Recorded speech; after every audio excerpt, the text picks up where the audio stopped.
Elle a fini par croire qu'elle allait conquérir le monde. Elle pensait qu'être désirée par d'autres hommes lui apporterait reconnaissance, nouveauté, pouvoir. Dans son esprit, la vie deviendrait plus légère, plus excitante, plus libre. Mais la réalité fut tout autre. Ce qui est arrivé, ce n'est pas le bonheur, mais le silence. La solitude a commencé à la blesser profondément, dans des recoins qu'elle ignorait, et aujourd'hui, elle souffre en silence, gardant les apparences auprès de ses proches, essayant de prouver que sa décision était la bonne, même si tout en elle crie le contraire. La nuit, quand personne ne la regarde, des larmes coulent sur le lit tandis qu'elle serre son téléphone portable, fixant son numéro, attendant le courage de l'appeler et de lui dire tout ce qu'elle a sur le cœur. Mais l'orgueil la retient. Et l'orgueil pèse lourd. Il pèse autant que le regret, que le désir, que la prise de conscience tardive d'avoir perdu un homme précieux. Alors, restez jusqu'à la fin de cette vidéo, car nous allons maintenant explorer les méandres de la psychologie et révéler, sans filtre, tout ce qu'une femme ressent lorsqu'elle réalise que rompre avec vous était une erreur. À partir de maintenant, vous allez entendre ce que personne n'ose dire, les vérités occultées par des discours préparés que la plupart préfèrent ignorer. Alors, abonnez-vous à la chaîne, activez les notifications, likez la vidéo et dites-nous de quelle ville vous nous regardez, car je veux savoir d'où vous nous suivez.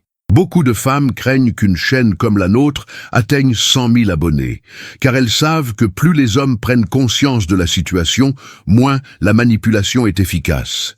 Se réveiller ne sert à rien si tout le monde dort encore. Alors, abonnez-vous dès maintenant à la chaîne pour nous aider à développer notre communauté d'hommes lucides et préparés. C'est entièrement gratuit. Sans plus tarder, passons aux choses sérieuses. Première impression, un soulagement momentané. Quand elle prononce enfin les mots qui mettent fin à leur relation, un immense soulagement l'envahit, comme un profond soupir après des semaines, voire des mois, d'apnée. C'est comme si un poids invisible qu'elle portait sur ses épaules durant toutes ces disputes interminables, toutes ces nuits passées à dormir à ses côtés tout en se sentant distante, toutes ces fois où elle s'est dit « je n'en peux plus », venait enfin de s'envoler. À cet instant précis, elle a le sentiment d'avoir repris sa vie en main, d'avoir eu le courage de prendre une décision difficile, et elle éprouve une sensation presque euphorique d'avoir agi au lieu de rester paralysée par l'indécision. Ce soulagement se masque sous une apparence de certitude. Elle se persuade qu'elle a fait le bon choix, que c'était nécessaire, qu'elle va enfin pouvoir respirer sans cette oppression constante à la poitrine. Elle regarde autour d'elle et tout lui paraît plus léger, comme si l'air avait changé de densité, comme si elle émergeait des profondeurs et pouvait enfin remplir ses poumons à plein poumon. C'est un moment de lucidité artificielle où tous les problèmes relationnels semblent parfaitement justifier sa décision et où toutes les qualités que vous possédiez disparaissent momentanément de sa mémoire sélective. Ce soulagement est authentique mais aussi trompeur, car il se nourrit de l'adrénaline de la rupture et de l'illusion que tous les problèmes qu'elle ressentait disparaîtront avec la fin de la relation. Elle regarde son téléphone sans ses messages, son agenda sans les engagements du couple, les projets qu'elle peut désormais refaire sans tenir compte de l'autre personne, et tout cela lui paraît léger, simple, sans complications. C'est comme quitter une pièce étouffante pour respirer de l'air frais. Pendant les premières secondes, elle ne ressent que la fraîcheur, l'espace, cette sensation d'ouverture. Elle pourrait même sourire à ses amis, dire qu'elle va bien, que c'était la bonne décision, et à ce moment-là, elle le croit vraiment. Ce soulagement agit comme un anesthésiant émotionnel qui la protège temporairement de la douleur qui n'est pas encore arrivée, de l'absence qui ne s'est pas encore manifestée, de la solitude qui n'a pas encore frappé à sa porte. Le lendemain, elle se réveille et pendant quelques instants éprouve cette légèreté propre à celle qui vient de se débarrasser d'un fardeau, comme lorsqu'on retire une chaussure trop serrée après une longue journée. Dans cet état, elle parvient à tout rationaliser. Les disputes étaient trop fréquentes, tu voulais des choses différentes. Le moment n'était pas venu. Elle a besoin de se retrouver, d'espace, de s'épanouir seule. Chaque justification alimente ce soulagement et la tient à distance de la réalité émotionnelle plus profonde. Mais ce soulagement est éphémère, car il repose sur le déni de tout ce que vous avez partagé et la surestimation de vos problèmes. Elle se focalise sur les disputes, les frustrations, les moments difficiles, et les utilise comme carburant pour entretenir ce soulagement, comme si elle se persuadait sans cesse d'avoir fait le bon choix. Les premiers jours, peut-être même la première semaine, elle parvient à maintenir ce discours. « Je suis mieux comme ça. J'ai besoin de ce temps pour moi. C'était la bonne décision. » Elle évite de regarder vos photos ensemble, détourne ses pensées lorsqu'un bon souvenir tente de refaire surface, change de sujet dès que quelqu'un prononce votre nom. Mais ce soulagement n'est que la première couche d'un oignon émotionnel bien plus complexe. Et dès que cette couche commence à s'effriter, ce qui se cache en dessous est tout autre. C'est comme le silence après la tempête. D'abord, on a l'impression d'être dans la paix, mais on découvre vite le vide laissé par l'absence.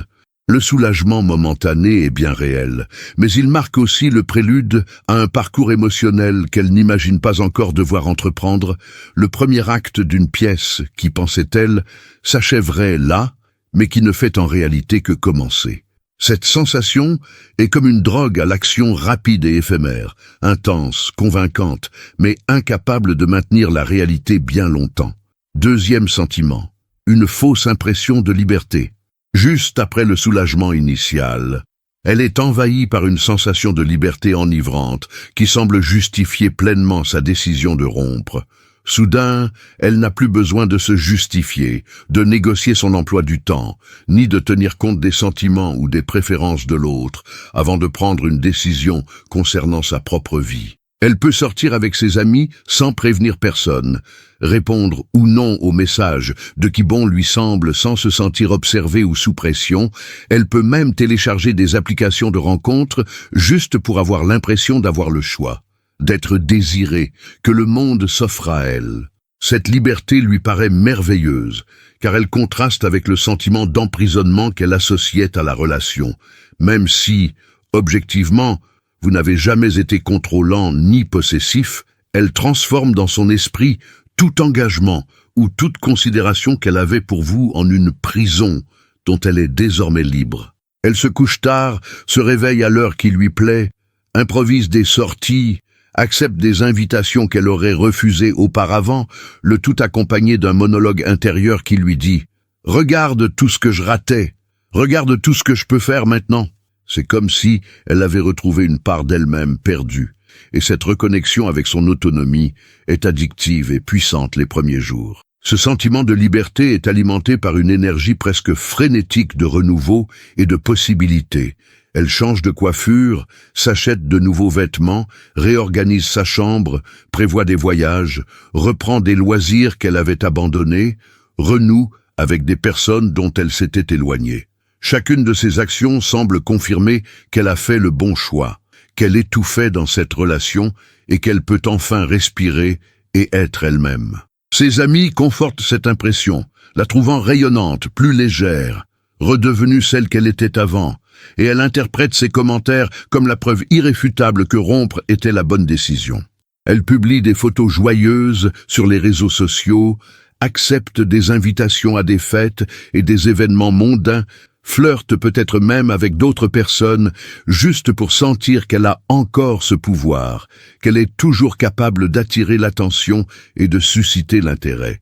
Tout cela crée une bulle d'euphorie où la rupture apparaît non seulement justifiée, mais aussi libératrice et transformatrice. Elle se persuade qu'elle se niait dans cette relation, qu'elle renonçait à elle-même, et qu'elle a enfin retrouvé son identité et son indépendance. C'est un récit séduisant qui masque le fait que liberté et solitude coexistent souvent. Mais cette liberté est illusoire, car elle repose sur le déni et la superficialité. Elle n'est pas vraiment libre, elle fuit. La véritable liberté découle de choix conscients et intégrés, mais ce qu'elle vit est une réaction à la relation, non une expression authentique de son être. Chaque décision qu'elle prend dans cet état est teintée du besoin de prouver, à elle-même et aux autres, qu'elle a fait le bon choix, qu'elle est mieux seule, qu'elle n'a pas besoin de vous. Elle n'agit pas par véritable envie, mais parce que ses actes symbolisent cette liberté nouvellement acquise. Et au fil des jours, cette liberté révèle son côté sombre. Elle peut faire tout ce qu'elle veut, mais réalise soudain que nombre de ses désirs perdent leur sens en l'absence de toute personne spéciale avec qui les partager. La liberté de sortir à sa guise se mue en solitude lorsqu'on rentre chez soi et que personne ne l'attend. La liberté de ne pas avoir à se justifier se transforme en la prise de conscience que personne ne se soucie suffisamment d'elle pour demander où elle est. La liberté d'avoir le choix se mue en lassitude, de réaliser qu'aucune de ces options ne vaut ce que l'on avait. Peu à peu, le faux sentiment de liberté s'estompe, et il ne reste qu'une question lancinante. Ai-je troqué quelque chose de réel contre une illusion d'autonomie? Troisième sentiment, la curiosité de voir si vous allez réagir. Même si c'est elle qui a mis fin à la relation, même si c'est elle qui a pris l'initiative, une part importante d'elle devient obsédée par l'observation de votre réaction. Elle consultera compulsivement vos réseaux sociaux, à la recherche du moindre signe de souffrance, d'une tentative de distraction, d'une publication suggestive à son égard ou d'une modification de votre profil. Chaque story, chaque photo, chaque statut sera analysé comme une énigme complexe à déchiffrer. Si vous publiez quelque chose de joyeux, elle se demandera « est-ce qu'il fait semblant ?» ou « est-ce qu'il s'en est remis si vite ?» Si vous ne publiez rien, elle interprétera cela comme un signe que vous êtes trop dévasté pour vous montrer. Cette curiosité n'est pas passive, elle est active, dévorante, presque obsessionnelle. Elle pourrait même demander discrètement à des amis communs comment vous allez, ce que vous faites, si vous avez mentionné son nom, si vous avez l'air en forme ou non. Tout cela en essayant de garder une façade d'indifférence, comme si elle avait déjà tourné la page. Mais au fond d'elle, elle cherche désespérément le moindre signe que vous tenez encore à elle, que la rupture vous a profondément affecté, qu'elle n'était pas juste une personne de plus dans votre vie. Cette curiosité trouve son origine dans une profonde contradiction.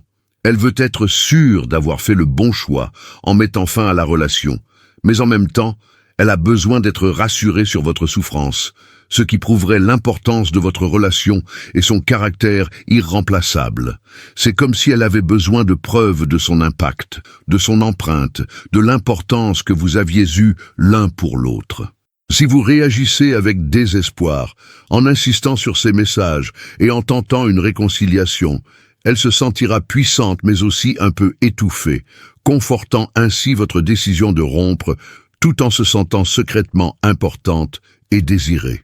Si vous réagissez avec dignité, en respectant son espace et en reprenant votre vie en main, elle sera mal à l'aise d'une manière inattendue, car cette réaction ne nourrit ni son ego, ni le récit qu'elle s'est construit.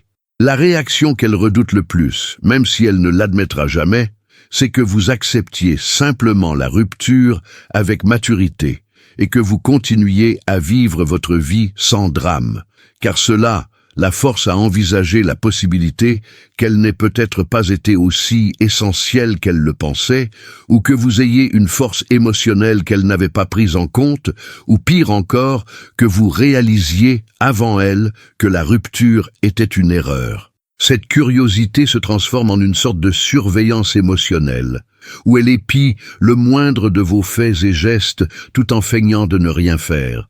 Elle remarquera si vous avez changé votre photo de profil, si vous vous êtes désabonné de certaines personnes, si vous avez commencé à suivre de nouvelles personnes, si vous sortez plus ou si vous restez chez vous. Chaque détail sera interprété et réinterprété, alimentant des théories sur votre état émotionnel et vos intentions. Si vous ne cherchez pas du tout à la contacter, elle commencera à se demander pourquoi. Est-il passé à autre chose? Est-il fâché? A-t-il réalisé que je n'en valais pas la peine? Respecte-t-il simplement ma décision? Plus vous ne réagissez pas comme elle l'attendait, inconsciemment, plus vous occupez son esprit, plus elle pense à vous, plus elle remet en question ses propres certitudes. C'est un cruel paradoxe. Elle a rompu parce qu'elle voulait de la liberté et de l'espace, mais maintenant elle est plus inquiète et obsédée par vous qu'elle ne l'était lorsque vous étiez ensemble. Cette curiosité insoupçonnée est en réalité le premier signe qu'elle commence à douter de votre décision, même sans s'en rendre compte. C'est son ego et son cœur qui s'affrontent, et dans ce conflit, c'est généralement sa tranquillité d'esprit qui en pâtit. Quatrième sentiment, un sentiment de vide inattendu. Après l'euphorie initiale du soulagement et de cette fausse liberté qui commence à se dissiper, généralement au bout de quelques jours ou d'une semaine, elle est surprise par un sentiment de vide inattendu. C'est comme si, en ouvrant une porte, elle s'attendait à trouver un jardin luxuriant, mais se retrouvait face à une pièce vide et silencieuse. Ce vide ne s'installe pas d'un coup. Il s'insinue progressivement. Il se manifeste lorsqu'elle prend son téléphone pour t'envoyer un mème ou une photo amusante et se souvient que tu ne le fais plus. Il surgit lorsqu'elle regarde une série que vous regardiez ensemble et réalise que ce n'est plus aussi drôle seule. Il se révèle à cette heure du soir où, allongée dans son lit, elle fait défiler indéfiniment son fil d'actualité sans vraiment rien regarder, cherchant simplement à combler le vide que tu occupais. Ce n'est pas encore du manque. Elle ne l'appellerait pas ainsi car admettre que tu lui manques serait admettre son erreur. Alors elle l'appelle autrement. Fatigue, ennui, une phase d'adaptation. Mais au fond d'elle, elle sait que c'est quelque chose de plus profond.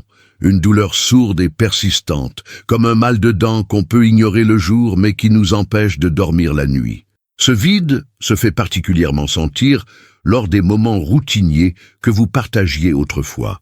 Le petit déjeuner qu'elle prenait en t'envoyant des SMS, le trajet du retour du travail où elle t'appelait ou te voyait, les week-ends qui avaient une structure bien définie et qui lui semblent maintenant interminables et vides de sens.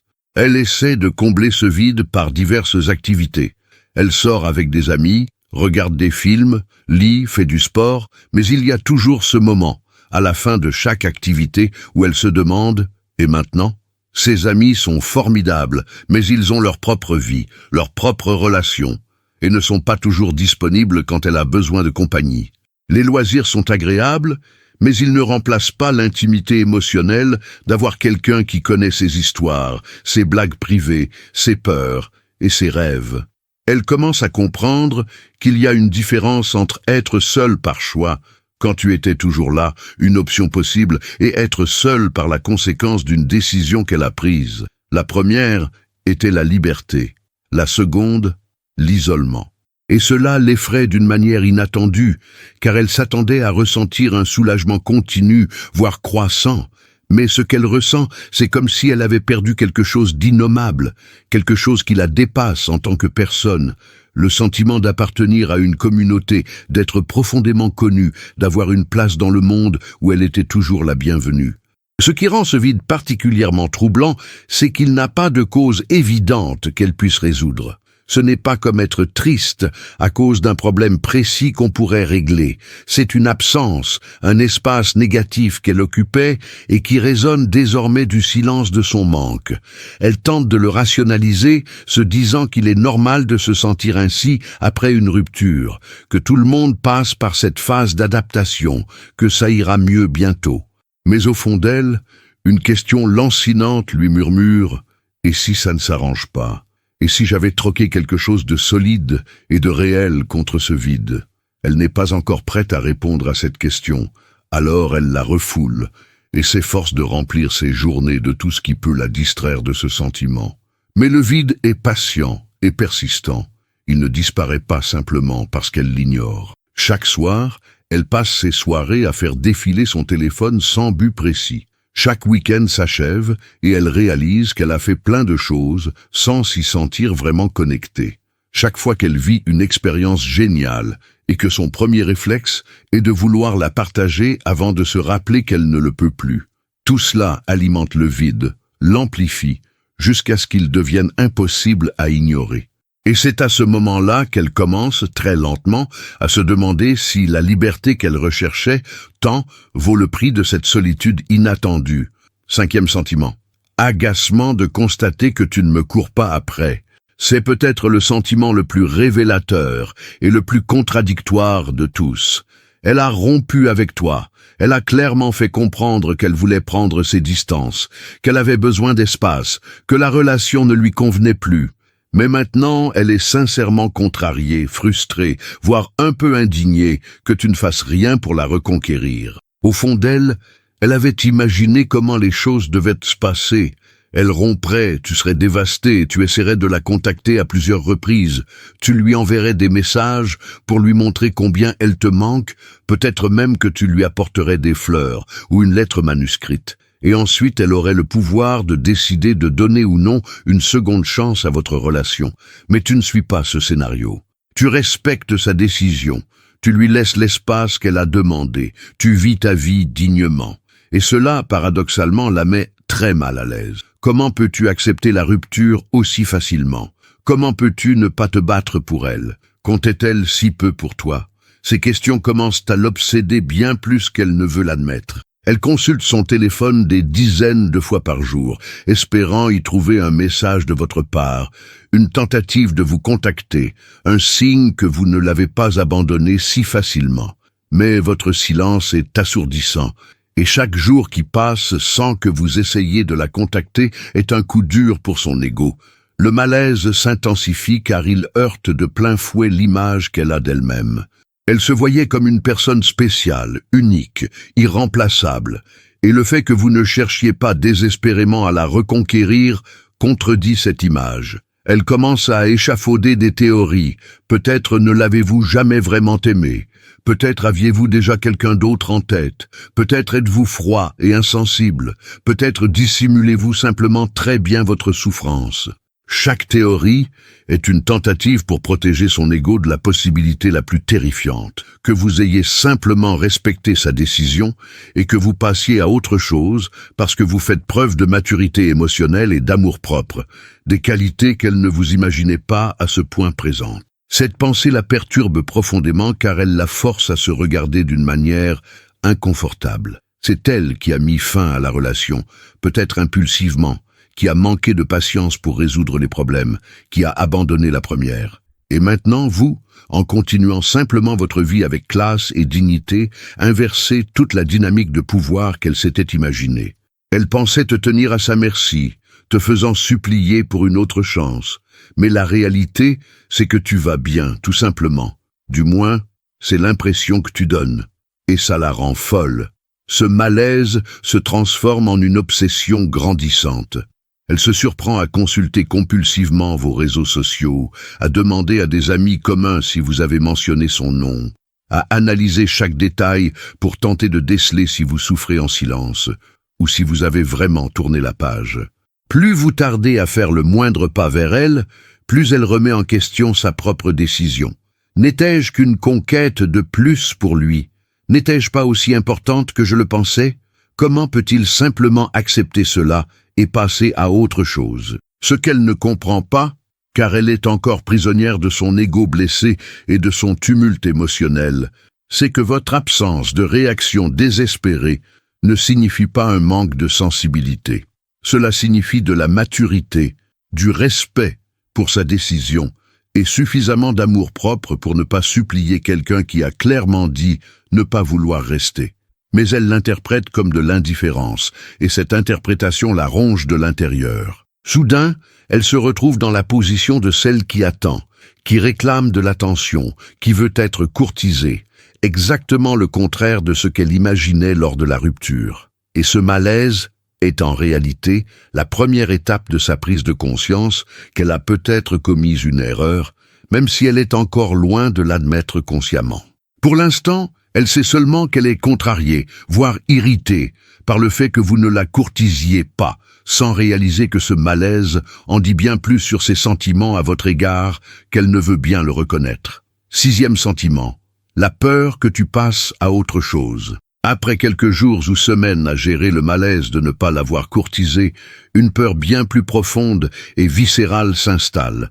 La peur viscérale que vous passiez à autre chose, que vous oubliez la relation, que vous rencontriez quelqu'un d'autre et soyez heureux sans elle. Cette peur, irrationnelle et incontrôlable, la réveille en pleine nuit, le cœur battant la chamade, à l'idée de vous voir fréquenter d'autres femmes, rire avec une nouvelle personne, partager la même intimité qu'autrefois. Chaque fois qu'elle vous voit en ligne sur les réseaux sociaux et constate que vous êtes actif, heureux, que vous vivez votre vie, une vague de panique, subtile mais persistante, la submerge. Et s'il rencontre quelqu'un de mieux, Et s'il réalise qu'il peut être plus heureux sans moi? Et s'il se retourne sur cette histoire et se sent soulagé que j'ai mis fin à la relation? Ses pensées commencent à la consumer d'une manière qu'elle n'aurait jamais imaginé possible lorsqu'elle a pris la décision de rompre. Elle pensait être celle qui tournerait la page, qui trouverait mieux, qui ne regretterait rien. Mais maintenant, la possibilité que vous soyez le premier à faire tout cela, ou pire, que vous le fassiez déjà, la terrifie d'une manière qu'elle ne peut exprimer à personne, car comment pourrait-elle expliquer qu'elle a peur de perdre quelque chose qu'elle a elle-même rejeté? Cette peur se manifeste par des comportements obsessionnels qu'elle tente de dissimuler, même à elle-même. Elle se met à surveiller vos réseaux sociaux avec une fréquence alarmante, analysant chaque photo, chaque commentaire, chaque « j'aime », à la recherche de signes indiquant la présence d'une autre personne dans votre vie. Si vous publiez une photo dans un endroit que vous fréquentiez ensemble, elle se demande si vous y étiez accompagné. Si vous aimez la photo d'une femme, elle cliquera sur son profil, enquêtera sur son identité, cherchera des liens et imaginera des scénarios. Si vous apparaissez bien habillé sur une photo, elle supposera automatiquement que vous essayez d'impressionner quelqu'un. Chaque possibilité la ronge de l'intérieur, car elle commence à réaliser qu'elle a perdu le droit de demander, de savoir, d'avoir accès à votre vie. Lorsque vous étiez ensemble, elle savait où vous étiez, avec qui, ce que vous faisiez. Maintenant, elle est à l'écart, observant à travers des fragments sur les réseaux sociaux, essayant de reconstituer le puzzle incomplet de votre vie après la rupture. Ce qui l'effraie, ce n'est pas tant la possibilité que tu sois avec quelqu'un d'autre maintenant, mais la certitude que si elle ne fait rien, tu finiras par l'être. Le temps passe, la vie continue, et chaque jour qui passe est un jour de moins entre vous deux et un jour de plus vers la construction d'une vie sans elle. Ce qui rend cette peur particulièrement dévastatrice, c'est qu'elle s'accompagne de la prise de conscience qu'elle n'a plus aucun contrôle sur la situation. Lorsqu'elle a mis fin à la relation, elle se sentait forte, maîtresse de sa vie, capable de décider de son propre destin. Mais à présent, elle réalise qu'en prenant cette décision, elle a aussi renoncé à tout droit sur toi, sur ton temps, sur tes sentiments, sur ton avenir. Tu es libre maintenant, vraiment libre. Non pas de cette fausse liberté qu'elle a connue, mais de la véritable liberté de quelqu'un qui s'est libéré d'un engagement et peut faire ce qu'il veut sans avoir de compte à rendre à personne. Et cette prise de conscience la terrifie, car elle commence à comprendre que le fait que tu ailles de l'avant n'est ni une trahison ni une vengeance, mais simplement la conséquence naturelle de sa décision. Elle imagine des scénarios où tu rencontres quelqu'un qui t'apprécie davantage, qui ne rompt pas impulsivement, qui ne crée pas de drame inutile, qui apprécie tout ce qu'elle n'a pas su apprécier. Elle t'imagine heureux, vraiment heureux avec quelqu'un d'autre, et cette image la déchire car elle la force à envisager la possibilité qu'elle ait été le problème, qu'elle ait laissé filer quelque chose de précieux, qu'elle doive te voir heureux avec une autre, tandis qu'elle reste prisonnière du regret. Cette peur de te voir passer à autre chose est, en réalité, le début de sa prise de conscience de la véritable valeur de votre relation. Mais il est encore trop tôt, et elle est encore tiraillée entre la fierté d'y avoir mis fin et la terreur que cette décision ait été la plus grande erreur de sa vie. 7e sentiment, l'envie de te chercher. Après avoir traversé toutes ces couches émotionnelles, le soulagement éphémère, la liberté illusoire, le malaise de ne pas être courtisé et la peur grandissante de vous perdre à jamais, elle atteint finalement un point où l'envie de vous contacter devient presque irrésistible. Cette envie ne surgit pas du jour au lendemain, elle grandit progressivement comme une marée montante millimètre par millimètre jusqu'à tout submerger. Cela commence par de petites choses. Elle veut vous envoyer un message pour vous parler de quelque chose de futile, une blague que vous êtes les seuls à connaître, une nouvelle qui pourrait vous intéresser. Puis, cela prend de l'ampleur. Elle veut vous appeler juste pour entendre votre voix, elle veut vous proposer de vous voir juste pour discuter. Elle cherche le moindre prétexte pour reprendre contact. Elle tape et efface des messages des dizaines de fois, écrit et réécrit des textos en cherchant le ton juste. Assez décontracté pour ne pas paraître désespéré, mais assez intime pour rouvrir la porte. Elle passe des heures à réfléchir à ce qu'elle dirait si elle vous croisait par hasard, à répéter mentalement des conversations, à imaginer différents scénarios de retrouvailles possibles. Ce désir devient une présence constante, un poids sur sa poitrine qui ne fait que s'accroître avec le temps, une impulsion contre laquelle elle doit lutter activement à chaque instant. Le conflit intérieur que ce désir engendre est terrible. D'un côté, elle brûle d'envie de vous contacter, de renouer le contact, peut-être même de vous suggérer de réessayer. De l'autre, il y a l'orgueil, l'ego, la peur de paraître faible, d'admettre son erreur, d'être rejeté. Si je le contacte, j'aurai l'air indécise, comme si je ne savais pas ce que je voulais au moment de notre rupture. Que pensera-t-il de moi? M'acceptera-t-il à nouveau ou me rejettera-t-il? Est-il déjà passé à autre chose et me dira-t-il qu'il est trop tard? S'en servira-t-il contre moi? Me fera-t-il supplier, me rabaisser?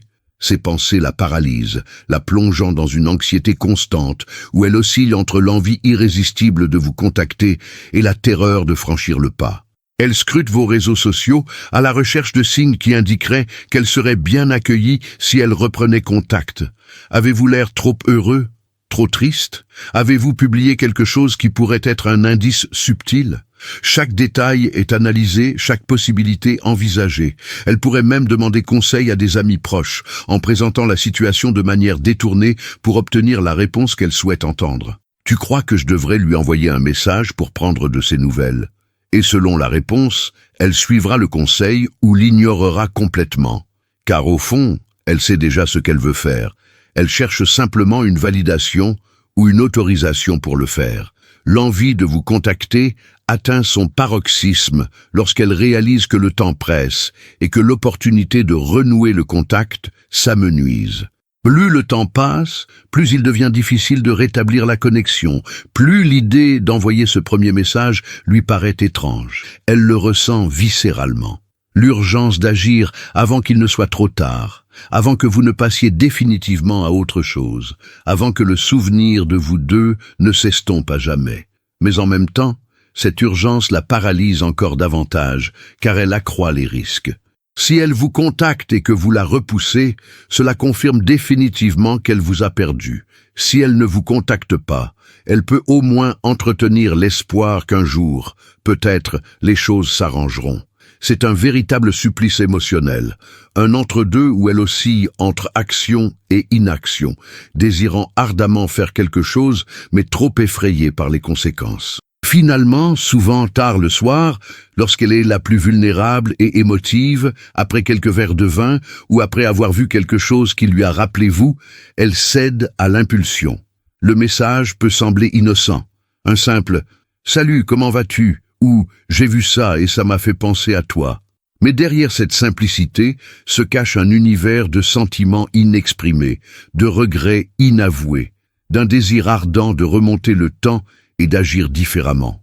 Et lorsqu'elle appuie enfin sur « Envoyer », elle éprouve un mélange de soulagement d'avoir enfin fait quelque chose et de terreur absolue quant à votre réponse. Ou pire, quant à savoir si vous répondrez tout court. 8e sentiment. La certitude intérieure qu'elle a perdu plus qu'elle n'a gagné. C'est le sentiment final et le plus douloureux de tous, celui qui met généralement des semaines, voire des mois, à s'installer pleinement. La certitude intime et viscérale, impossible à ignorer, qu'en mettant fin à la relation, elle ne s'est pas libérée d'un fardeau, mais a plutôt perdu quelque chose de précieux et d'irremplaçable. Cette certitude ne surgit pas d'un coup, comme une révélation dramatique. Elle s'accumule progressivement à travers 1000 petits moments de prise de conscience. C'est lorsqu'elle rencontre enfin d'autres personnes et réalise qu'aucune n'est comme toi, que personne ne comprend tes références ou tes blagues de la même manière, que personne ne connaît tes histoires ou tes vulnérabilités comme tu les connaissais. C'est lorsqu'elle traverse une période difficile et que son premier réflexe est encore de vouloir te le dire, de rechercher ton soutien, ton point de vue, ton réconfort. C'est lorsqu'elle réalise que la liberté qu'elle recherchait tant n'est en réalité qu'un autre mot pour solitude, et que les petites concessions et les compromis qu'elle a faits dans la relation n'étaient pas des prisons, mais des expressions d'amour et de complicité. C'est lorsqu'elle parvient enfin à être honnête avec elle-même et à admettre que leurs problèmes étaient solubles, que les disputes étaient normales, que l'imperfection de leur relation ne la rendait pas mauvaise, elle la rendait simplement authentique. Cette certitude s'accompagne d'une vague de regrets accablante qu'elle ne peut plus refouler ni rationaliser. Elle entame alors ce douloureux exercice mental de comparaison entre ce qu'elle avait et ce qu'elle a maintenant. Et le constat émotionnel est dévastateur. Avant, elle avait quelqu'un qui la connaissait profondément, qui se souciait sincèrement de son bien-être, qui faisait des projets en pensant à elle, qui construisait quelque chose ensemble. Maintenant, elle a sa liberté. Ses applications de rencontres remplies de conversations superficielles, ses nuits solitaires, ses week-ends vides, son indépendance qui ressemble de plus en plus à l'isolement. Elle réalise qu'elle a troqué quelque chose de solide et d'authentique contre quelque chose d'éphémère et d'illusoire. Elle réalise que tu n'étais pas parfait, mais que tu étais toi, avec tous tes défauts et tes qualités, avec toute l'histoire que vous avez construite ensemble, avec toute l'intimité qui demande du temps et de la vulnérabilité pour se développer. Et cette prise de conscience la blesse d'une manière qu'elle ne peut exprimer à personne. Car comment expliquer qu'elle a volontairement détruit ce qu'elle avait de plus précieux au monde? Comment peut-elle admettre qu'elle a été lâche, qu'elle a fui alors qu'elle aurait dû rester et se battre, qu'elle a pris les difficultés normales d'une vraie relation pour des signes d'incompatibilité? Ce qui rend cette certitude particulièrement dévastatrice, c'est qu'elle s'accompagne de la conscience aiguë qu'il est peut-être trop tard pour arranger les choses. Elle comprend que tu as tourné la page, que tu as assez de dignité et de respect de toi-même pour ne pas attendre indéfiniment quelqu'un qui n'a pas su te valoriser. Elle comprend que même si tu avais encore des sentiments pour elle, la confiance est brisée, la dynamique a changé et qu'il est impossible de revenir en arrière et de faire comme si de rien n'était. Chaque jour qui passe depuis la rupture est un jour de plus où la distance s'installe entre vous. Un jour de plus où tu construis ta vie sans elle. Un jour de plus où l'espoir d'une réconciliation s'éloigne. Et elle doit faire face à la conscience d'en être la cause, d'avoir gâché quelque chose de précieux, de devoir porter ce regret comme un fardeau, peut-être pour le restant de ses jours. Elle se retourne et voit maintenant clairement toutes les bonnes choses qu'elle n'a pas appréciées à l'époque. La façon dont tu la regardais, ta patience, les petites attentions, la sécurité d'avoir quelqu'un qui se souciait vraiment d'elle. Et elle regarde devant elle et entrevoit un avenir où elle devra vivre avec les conséquences de cette décision impulsive, où elle devra accepter d'avoir rencontré quelque chose d'exceptionnel sans savoir comment le préserver, où elle devra peut-être te voir heureux, avec quelqu'un d'autre qui a su apprécier ce qu'elle a gâché. Cette certitude intérieure d'avoir perdu plus qu'elle n'a gagné n'est pas qu'un sentiment. C'est une vérité qu'elle portera en elle, une leçon apprise de la manière la plus douloureuse qui soit, un rappel constant que tout ce qui paraît juste sur le moment ne l'est pas forcément avec le temps et le recul émotionnel. Si cette vidéo vous a touché, montrez votre soutien, aimez-la, abonnez-vous à la chaîne et écrivez gratitude en commentaire. Ce simple geste permet à l'algorithme de diffuser ce message à davantage d'hommes qui ont besoin d'ouvrir les yeux et de retrouver leur force intérieure. Chaque interaction que vous faites contribue à ce mouvement. Merci de nous suivre. Restez connectés. Chaque jour, nous partageons des idées et des conseils pour vous aider à renforcer votre mental, à reconstruire votre confiance en vous et à prendre votre destin en main. Gros bisous et à bientôt dans la prochaine vidéo.